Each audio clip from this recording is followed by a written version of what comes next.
स्वर्गीचें राज लागीं पावलां. ह्या उतरांनी भाव भयणीनो, जेजून आपलें प्रवचन वा आपलें मिसांव सुरू केलें आनी स्वर्गीचें राज लागीं पावलां तेन्ना पयली वस्त आनी भोव गरजेची वस्त मन बदलात. शुभ वर्तमान मानून घेयात, जिवीत बदलात, कित्याक स्वर्गीचें राज लागीं पावलां. हीं उतरां आयज हीं उतरां आमी आयकूंक जाय काय ह्या उतरांची आमकां गरज आसा काय समजून घेवया. जेजू गालिलियान भितर सरलो. गालिलियान कितें? वो गालिलिया म्हणटा ती कितें? कित्याक थंयसर भितर सरलो? पयलेंच उतर आयचें शुभ वर्तमानाचें, जुवांवाक कैदी केलो म्हूण आयकल्या उपरांत जेजू गालिलियाक गेलो. म्हणटच जुवांवाक कैदी केल्लो कित्याक? जुवांव हीच खबर परगट्टालो, जिवीत बदलात, मन बदलात, स्वर्गीचें राज लागीं पावलां. देवाचो संदेश गालिलियान दितालो. गालिलिया म्हणल्यार हो एक गांव जंय एक मरणाची सावडी वो काळोख पडलेलो. जशें आमी आयकलां, काळोखान आसलेल्या लोकांक एक व्हड उजवाड देखलो. मरणाची सावडी पडलेल्या गांवांत रावतल्यांक एक उजवाड उदेलो. आदी सांगून दवरलेलें पवित्र पुस्तकांत तें खरें जालें. जाल्यार गालिलियान हे सगळे तरेचो काळोख आसलो. आत्मीक काळोख, लोकांची स्पिरिच्युअलिटी जी आसा ती एके भाशेन सारकीच सकयल देंवलेली.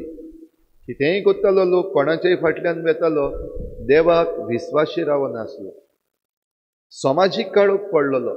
समाजान जिवीत जें आसा तें पातकी जाल्लें. राजकी काळोख पडलेलो, पॉलिटिकल डार्कनेस.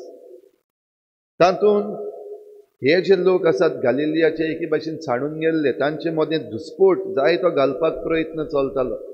जे रोमकार आसात तेय तांचे मदें दुस्फोट घालताले. नैतीक काळोख पडलेलो, मॉरल डार्कनेस. पातक म्हणटा ते पातकाची जी विकोटाय आसा ती लोक सोडून दिवपाक लागलेलो. हे भाशेन हो गालिलियाचो गांवच एक काळोखान पडलेलो, एक काळोख कसो जालोलो. जरी तर कोणूय कितें उलयता वो बरें सांगता जाल्यार ताका धरून भितर उडयलो. जे भाशेन जुवांव लोकांक उलो मारतालो, जायतो लोक ताचे फाटल्यान येतालो, लोक बदलूंक सोदतालो आनी असल्या वेळार हेरोद पादशाह ताका धरून भितर घालता. एरेस्टेड, हाडलो भितर घातलो. ह्या काळोखान देवाचें मिसांव जें सुरू जाल्लें, देवीक मिसांव सुरू जाल्लें तें बंद पडना जावंक जेजू आपूण भितर सरता. वेळ जालो काय जेजूचो? जुवांव जें शुभ वर्तमान परगट्टालो वो देवाचें राज परगट्टालो तें बंद जावपाक जायना. देवाच्या राज्याची खबरीन नेट धरला आनी हो नेट बंद जावपाक जायना. जेजू तींच उतरां घेवन भितर सरता. जिवीत बदलात, कित्याक स्वर्गीचें राज लागीं पावलां. आयज आमची परिस्थिती भाव भयणीनो कितें आसा? आख्ख्या संवसाराचेर काळोख पडलेलो आसा तो आमकां दिश्टी पडटाच. आमच्या देशाचेर, भारत देशाचेर कसलो काळोख पडला तो आमकां दिश्टी पडटाच. आमच्या गोंयच्या राज्याचेर काळोख पडलेलो आसा तोय आमकां दिश्टी पडटा. आमच्या गांवचेर आनी आमच्या घोराब्यांचेर पासून आयज काळोख पडलेलो आसा तो दिश्टी पडटा. आमचें खासगी जिवीत खंय आसा? आमच्या खासगी जिविताचेर वेगवेगळे तरेचो काळोख पडलेलो आसा. ते सगळें बारीकसाणीन जर तर सांगत जाल्यार एक सेरमांव पावचो ना. पूण भाव भयणीनो, आमी जण एकल्यान हाचेर नियाळ करपाक गरज. आमच्या जण एकल्याच्या जिविताचो काळोख, आमच्या घोराब्याचो काळोख, आमच्या गांवचो काळोख, आमच्या राज्याचो, आमच्या देशाचो आनी ह्या संवसाराचो काळोख जो आसा ताचेर आमी दोळे उगडून पळोवपाक गरज आसा. कित्याक ज्या मेरेन आमी हो काळोख समजना त्या मेरेन आमी ह्या देवाच्या राज्याक कान दिवचीच ना. हो आवाज सदांच आमच्या कानार पडला, जिवीत बदलात, कित्याक स्वर्गीचें राज लागीं पावलां. वेगवेगळे तरेन आमच्या जिविताच्या दर एका भागाचेर आमकां हो आवाज आयकूंक येता. आनी ह्या दिसांनी आतां खेरीत भाशेन जिवीत बदलात म्हणटात तेन्ना भोव करून आतां राजकी मळार आमकां हो आवाज ह्या दिसांनी येता. बदलात, नवेपण येवपाक जाय. हे आदले जे आसा जाणी आमकां सगळे तरेच्या काळोखान घातलेले आसा तांकां काडून भायर उडोवपाक जाय. जरी तर आमी तें आयकूंक सोदिना जाल्यार वेगवेगळे तरेन हो काळोख घालीत रावतले. जे भाशेन गालिलियान जातालें तें आमचेय सोबे जाता. आयज आमचे मदें फुटी घालपाचो प्रयत्न एकदम नेटान चल्लेलो आसा. आनी ह्या पासत जांचे हातान पदवी आसा ते एक एक वस्त मुखार सोडटात. आतां सद्याक हो धर्मभेद आमचे मदें घालपाचो प्रयत्न चल्लेलो आसा. आमच्या भावार्थाचेर, क्रिस्ती भावार्थाचेर वेगवेगळे तरेन आक्रमण चल्लेलें आसा. हे धाकटे धाकटेशे जे फ्रिंज ग्रुप्स आसात ते मुखार चल्लेले आसात. आमची मागणी बंद करपाक, आमचो वावर बंद करपाक, आमचें बरेपण बंद करपाक, आनी तातूंत भितर तांचे नारे जे गाजतात ते हिंदुत्ववादी जे आसात, कट्टोर हिंदुत्ववादी तांचे नारे. हाचो अर्थ हो न्हय की आख्या भारताचो आमचो हिंदू लोक जो आसा तो हें सोदता, हो हिंदू राष्ट्र करूंक सोदता.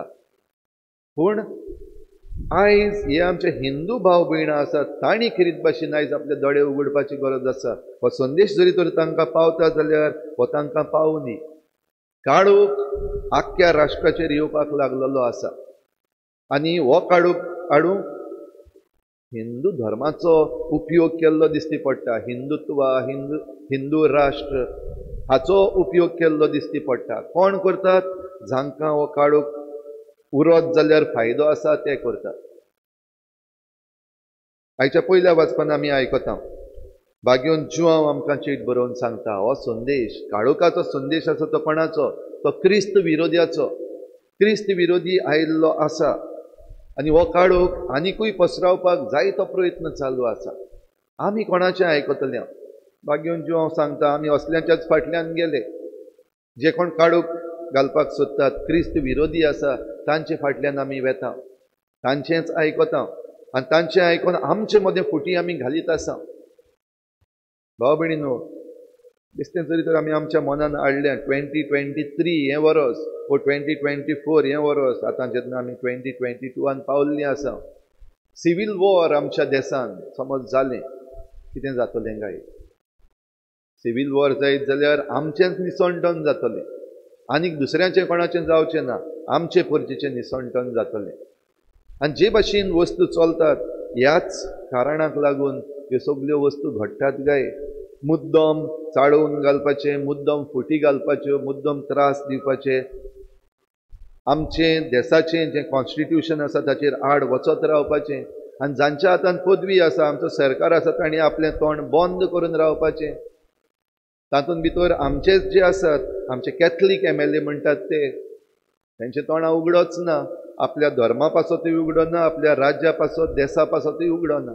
फकत पदवे पासत, दुडवां पासत आनी आपलें सीट सांबाळून दवरपा पासत तांच्यो सगल्यो तकल्यो आनी बुद्द्यो ज्यो आसात त्यो एकदम बऱ्यो चलतात. तर काळोख भाव भयणीनो हे तरेन आयज पसरत आसा आनी ह्या काळोखान जरी तर आमी उजवाड पडेना जाल्यार आमचें हेंच जावपाचें आसा, आमचें असलेंच निसंटन जावपाचें आसा. ह्या पासत आमी आमचे दोळे उक्ते करूंक जाय, आमचे कान उक्ते करूंक जाय ह्या संदेशाक. हो संदेश एकदम गरजेचो, उजवाडाचो संदेश. हो उजवाड घेवन आमकां जेजू क्रिस्त आयला. आमी आतां नातालां मनयल्यात आनी आतां ताचो संदेश आमी दिसाच्या दिसाक दर एका दिसाक हो संदेश आमी भितर घेतले. जिवीत बदलात. सर्गीचें राज लागीं पावलां आनी सर्गीचें राज लागीं पावलां, जिवीत बदलात. हो संदेश घेवन हो आयकून जेजूशी जी आयलीं तितल्याय जाणांक सगल्यांक ताणें बरें केलें. आनी हो लोक फकत थोडोच न्हय, एक ग्रुपाचो न्हय, वो एक गांवचो न्हय, सगळे तरेचो लोक, गालिलिया, डेकापोलीस, जेरुजालेम, जुदेया, जॉर्दाना पेले तोडी, हे सगळे लोक ताचेशी येताले आनी तांकां सगल्यांक जेजू बरो करतालो. तांकां कन्वर्ट करूंक अशें न्हय, पूण खेरीत भाशेन तांकां ह्या काळोखांतलीं भायर काडूंक. आनी जरी तर आयज कोण काळोखांत आसा आनी तो त्या काळोखांतल्यान भायर सरता जाल्यार हें कन्वर्शन, आनी असलें कन्वर्शन जावपाकूच जाय. सगल्यांक आमकां ह्या काळोखांतलीं भायर सरून उजवाडाक येवपाक जाय, सर्गीच्या राजाचे वांगडी जावपाक जाय. तो मागीर कोणूय आसूं, खंयच्याय धर्माचो आसूं, खंयच्याय गांवचो आसूं. तर भाव भयणीनो, हें करपाक जरी तर आमकां आपयल्यात जाल्यार संदेश सारको दिवया, आमच्या जिविताचो संदेश दिवया, एकामेका सोबें बरेपण करुया, चुकतात तांकां बोगसुया, जे कोण काळोखाचे वाटेर आसा तांकां उजवाडाची वाट दाखोवया. अशें करपाक जायते फावटी कडेन आमकां भिरांत दिसता, आमकां दुबाव येता, आमकां वायट करीत, आमकां मारीत, हें करीत तें करीत, हें सगळें आमकां जायते फावटी कडेन दिसतलेंच. पूण ह्या उजवाडाची हातयारां आमी जरी तर जायना जाल्यार आमी काळोखाची हातयारां जाता. हें मनान दवरून जेजू आमकां दाखयता ती वाट चलूंक ताचोच आत्मो आमकां दी म्हूण हे भेटेंत आमी मागुया.